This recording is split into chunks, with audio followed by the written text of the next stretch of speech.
You have to remember, since we come from the background of the early modern movement, in that period, unlike postmodernism that only cared about style and really never ever spoke about the environment, about sun orientation, about breezes and how to capture them, about sun shading, never. It was all about the style. It's Neo-Mediterranean, Neo-Gothic, Neo-this, Neo-that. It really didn't matter. But the modernists did. If you look at Unité d'Habitation in Marseille, it is, the sun shading, the use of the roof, the breezes flowing under where you enter, open air lobbies. There was a consciousness about the environment that was lost in the shuffle of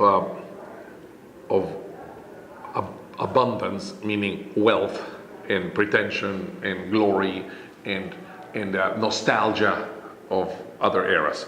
The fact is that the modernists were really revolting against style and looking for substance. They were talking about form follows function. Less is more. These were some of the principles about the rejection of form for the sake of form, the rejection of formalism, and that everything had to have a justification. And so in our practice, we were already thinking in those terms. How do you react to the sun? How do you deal with the environment?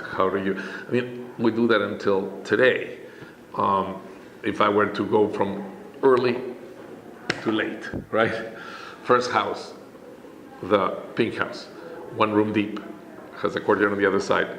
You can open it right through. The breeze can flow. We figured out every way to make sure that you could live without air conditioning. It has a high space in the gallery that gets the hot air up, and how it opens up to the opposite space. It is the Atlantis, Brise Soleil on the south side.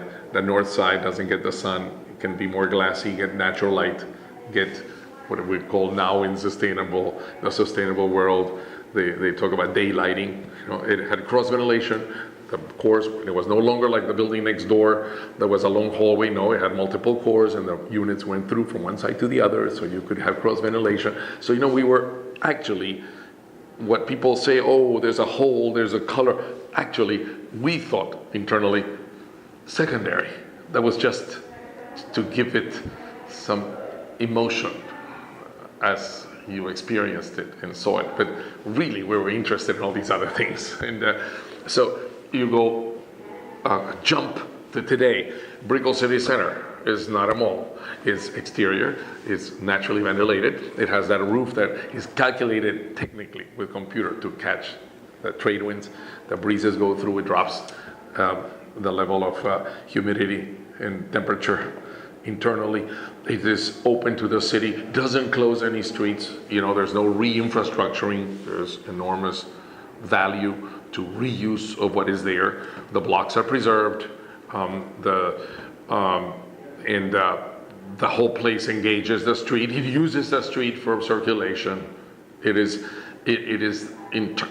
not the aesthetics of the project that we're actually interested. That is a second parallel thought. For us, it was how to redefine the shopping experience of our times. And it's a revolt against the big box enclosed mall where everything is air conditioned, where there's no contact with, you could be anywhere. I always remember my mother saying, oh, when I come to Miami, I better bring my sweater because the air conditioning everywhere is so freezing. That is exactly what we are trying to do today, no different than when we started our career.